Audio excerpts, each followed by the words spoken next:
Hi friends, welcome back to my channel. ഇന്നത്തെ നമ്മുടെ recipe തരി ബിരിയാണിയാണ്. റവയും ചിക്കനും കയ്യിലുണ്ടെങ്കിൽ വളരെ ടേസ്റ്റി ആയിട്ട് നമുക്കൊരു ബിരിയാണി തയ്യാറാക്കിയെടുക്കാം.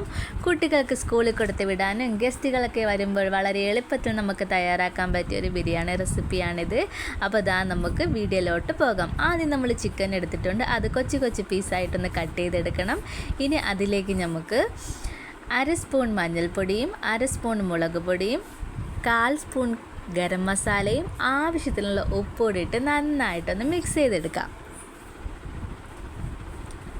അപ്പോൾ കൈവച്ച് തന്നെ നന്നായിട്ടൊന്ന് മിക്സ് ചെയ്തെടുക്കണം കേട്ടോ. മിക്സ് ചെയ്ത ശേഷം ഒരു 10-15 മിനിറ്റ് നമുക്കിതൊന്ന് മാറ്റി വയ്ക്കണം. ഇത് നന്നായിട്ട് മസാലയൊക്കെ ഒന്ന് പിടിച്ച് വരാൻ വേണ്ടിയാണ് നമ്മളിതൊന്ന് മാറ്റി വയ്ക്കുന്നത്. അപ്പോൾ ചിക്കനൊക്കെ ഒന്ന് മിക്സ് ചെയ്തെടുത്തിട്ടുണ്ട്. ഇനി നമുക്കൊരു ചട്ടി വെച്ച് അതിലേക്ക് എണ്ണ ഒഴിച്ചു കൊടുക്കണം. എണ്ണ നന്നായിട്ടൊന്ന് ചൂടായി വന്ന ശേഷം അതിലേക്ക് നമുക്ക് കുറച്ച് കശുവണ്ടി ഇട്ട് അത് നന്നായിട്ടൊന്ന് മൂപ്പിച്ച് കോരാം. അപ്പോൾ കശുവണ്ടി ഇട്ട് കൊടുത്തിട്ടുണ്ട്. അപ്പോൾ കശുവണ്ടിയൊക്കെ ഏകദേശം ഒന്ന് മൂത്ത് വന്നിട്ടുണ്ട്. ഇനി നമുക്കിതൊന്ന് കോരി മാറ്റി കൊടുക്കണം.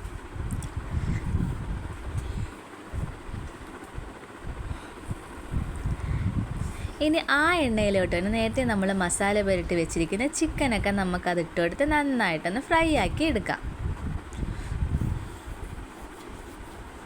അപ്പോൾ ചിക്കനെല്ലാം അങ്ങോട്ട് ഇട്ട് കൊടുത്തിട്ടുണ്ട്. ഇത് 2 സൈഡ് നന്നായിട്ടൊന്ന് മൂപ്പിച്ച് കോരാം.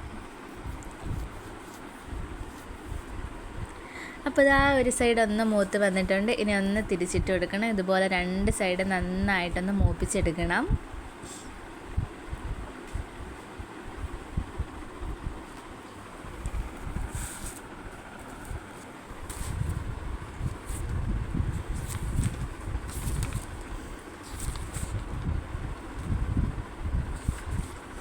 അപ്പോൾ 2 സൈഡ് നന്നായിട്ട് മൂത്ത് വന്നിട്ടുണ്ട്. ഇനി നമുക്കിത് എണ്ണയിൽ നിന്ന് അങ്ങോട്ട് കോരി മാറ്റി കൊടുക്കാം.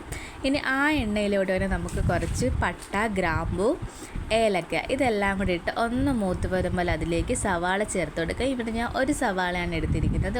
നീളത്തിലൊന്ന് കട്ട് ചെയ്തെടുത്തിട്ടുണ്ട്. അതിട്ട് നന്നായിട്ടൊന്ന് ഇളക്കി കൊടുക്കാം. ഇനി ഈ സവാളയൊക്കെ നന്നായിട്ടൊന്ന് വഴണ്ട് വരണം.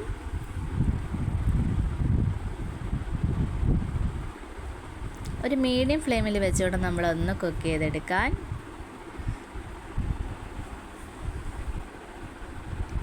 അപ്പോൾ സവാളയൊക്കെ ഏകദേശം ഒന്ന് വാടി തുടങ്ങിയിട്ടുണ്ട്. ഇനി സവാളയൊക്കെ ഒന്ന് വഴണ്ട് വരുമ്പോൾ അതിലേക്ക് നമുക്ക് ഇഞ്ചിയും വെളുത്തുള്ളിയും പച്ചമുളകും ഒന്ന് ചതച്ചെടുത്തതാണ്. അതും കൂടി ഇതിലേക്ക് ചേർത്ത് കൊടുക്കാം. എന്നിട്ട് നന്നായിട്ടൊന്ന് ഇളക്കി കൊടുക്കണം. ഇനി ഇതിൻ്റെയൊക്കെ ഒരു പച്ച മണം മാറി വരുന്നവരെ നമുക്കിതൊന്ന് ഇളക്കി കൊടുക്കാം.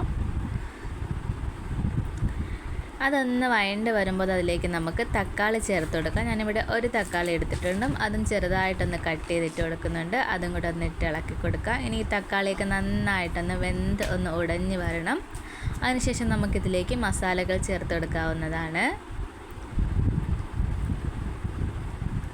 ഇനി ഒരു ഫ്ലേവറിന് വേണ്ടി നമുക്ക് കുറച്ച് കറിവേപ്പില കൂടി ചേർത്ത് കൊടുക്കാം. എന്നിട്ട് നന്നായിട്ടൊന്ന് ഇളക്കി കൊടുക്കുന്നുണ്ട്.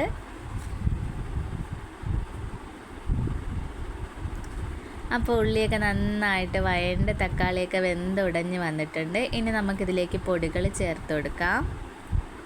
1/2 സ്പൂൺ മഞ്ഞൾപ്പൊടി, 1 സ്പൂൺ മുളക് പൊടി, 1 സ്പൂൺ മല്ലിപ്പൊടി, 1/4 സ്പൂൺ ഗരം മസാല ഇതെല്ലാം കൂടെ ചേർത്ത് നന്നായിട്ടൊന്ന് ഇളക്കി കൊടുക്കുക. ഇതിൻ്റെയൊക്കെ ഒരു പച്ച മണം മാറി വരുന്നവരെ നന്നായിട്ട് ഇളക്കിയ ശേഷം നമ്മൾ നേരത്തെ ഫ്രൈ ചെയ്ത് വെച്ചിരിക്കുന്ന ചിക്കനൂടെ ചേർത്ത് കൊടുക്കാം. എന്നിട്ട് നന്നായിട്ടൊന്ന് ഇളക്കി കൊടുക്കുന്നുണ്ട്.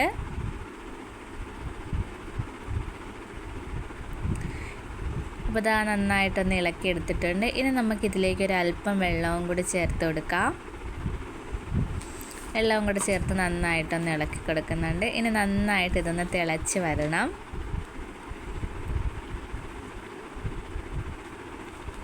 ഇതിലേക്ക് നമുക്ക് കുറച്ച് മല്ലിയിലയും കൂടി ഇട്ട് കൊടുക്കുക. അപ്പോൾ കുറച്ച് മല്ലിയിലയും കൂടെ ചേർത്ത് കൊടുക്കുന്നുണ്ട്. നന്നായിട്ടൊന്ന് തിളച്ച് വന്നതിന് ശേഷമാണ് മല്ലിയില ചേർത്ത് കൊടുത്തത്.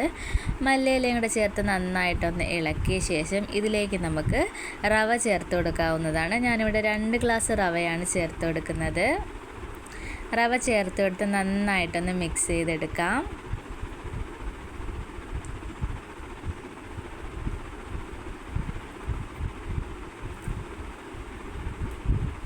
അപ്പോൾ ഇതാ റവ ചേർത്ത് നന്നായിട്ടൊന്ന് മിക്സ് ചെയ്തെടുത്തിട്ടുണ്ട്. റവയുടെ എല്ലാ അറ്റത്തും നന്നായിട്ട് നമ്മുടെ ഈ ചിക്കൻ്റെ മസാലയൊക്കെ നന്നായിട്ടൊന്ന് പിടിക്കുന്നവരെ നമുക്കിതാ ഇതുപോലെ ഒന്ന് വറുത്തൊന്ന് എടുക്കണം റവ.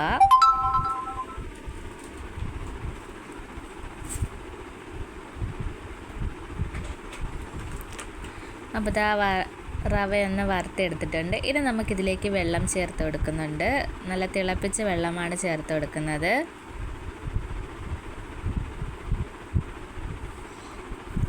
അപ്പോൾ വെള്ളം ചേർത്ത് നന്നായിട്ടൊന്ന് ഇളക്കി കൊടുക്കുന്നുണ്ട്. 1 ഗ്ലാസ് റവയ്ക്ക് ഞാനിവിടെ 1.5 ഗ്ലാസ് വെള്ളം ചേർത്ത് കൊടുക്കുന്നുണ്ട്. റവയും കൂടെ ചേർത്ത് നന്നായിട്ട് വെള്ളവും കൂടെ ചേർത്ത് ഒന്ന് ഇളക്കി കൊടുക്കണം. ഇത് നന്നായിട്ടൊന്ന് വറ്റി ഒന്ന് വരണം. ഇപ്പം നമുക്ക് ഉപ്പില്ലെങ്കിൽ ആവശ്യത്തിനുള്ള ഉപ്പൊക്കെ ചേർത്ത് കൊടുക്കാവുന്നതാണ്. ഇനി നമുക്കിതൊരു 10 മിനിറ്റ് ഒന്ന് അടച്ച് വെച്ചൊന്ന് വേവിച്ചെടുക്കാം. അപ്പോൾ നന്നായിട്ടൊന്ന് വെന്ത് സെറ്റായിട്ടൊന്ന് വരുന്നതാണ്. അപ്പോൾ ഇതാ ഏകദേശമൊക്കെ നന്നായിട്ടൊന്ന് വെന്ത് വന്നിട്ടുണ്ട്, ഒന്ന് വറ്റി വന്നിട്ടുണ്ട്. ഇനി ഒന്ന് തണുത്ത് വരുമ്പോൾ ഇതാ ഈ ഒട്ടിപ്പിടിക്കൊക്കെ ഒന്ന് മാറുന്നതാണ്. ഇനി നമുക്കിതാ ഇതൊന്ന് തണുത്ത് വരുമ്പോൾ ഇതിലേക്ക് കുറച്ച് നെയ്യും കൂടെ ചേർത്ത് കൊടുത്തിട്ട് ഫ്ലെയിം ഓഫ് ചെയ്ത് കൊടുക്കാവുന്നതാണ്. ഇതിൻ്റെ മുകളിലേക്ക് കുറച്ച് മല്ലിയിലയും കൂടെ നമുക്ക് ഇട്ട് കൊടുക്കാം. അതുപോലെ തന്നെ നമ്മൾ നേരത്തെ ഫ്രൈ ചെയ്ത് വെച്ചിരിക്കുന്ന കശുവണ്ടിയും കൂടെ അതിലേക്ക് ഇട്ട് കൊടുക്കുന്നുണ്ട്. ഇത് നന്നായിട്ടൊന്ന് തണുത്ത് വരുമ്പോൾ ഈ കട്ട കെട്ടിയതൊക്കെ നന്നായിട്ടൊന്ന് മാറി വരുന്നതാണ്. അപ്പോൾ ഇത് ആ തണുത്ത് നല്ല സെറ്റായിട്ട് വന്നിട്ടുണ്ട്. അപ്പോൾ നമ്മുടെ തരി ബിരിയാണി ഇവിടെ തയ്യാറായിട്ടുണ്ട്. ഒന്ന് ട്രൈ ചെയ്ത് നോക്കുക. അതുപോലെ തന്നെ ഫീഡ്ബാക്ക് അറിയിക്കാനും മറക്കല്ലേ. ഇഷ്ടപ്പെട്ട ചാനൽ ഒന്ന് സപ്പോർട്ട് ചെയ്യണേ. അതുപോലെ തന്നെ ലൈക്ക് ചെയ്യാനും ഷെയർ ചെയ്യാനും മറക്കല്ലേ. ഇതുപോലുള്ള റെസിപ്പിയുമായിട്ട് ഇനിയും കാണുന്നവരെ bye and thank for watching.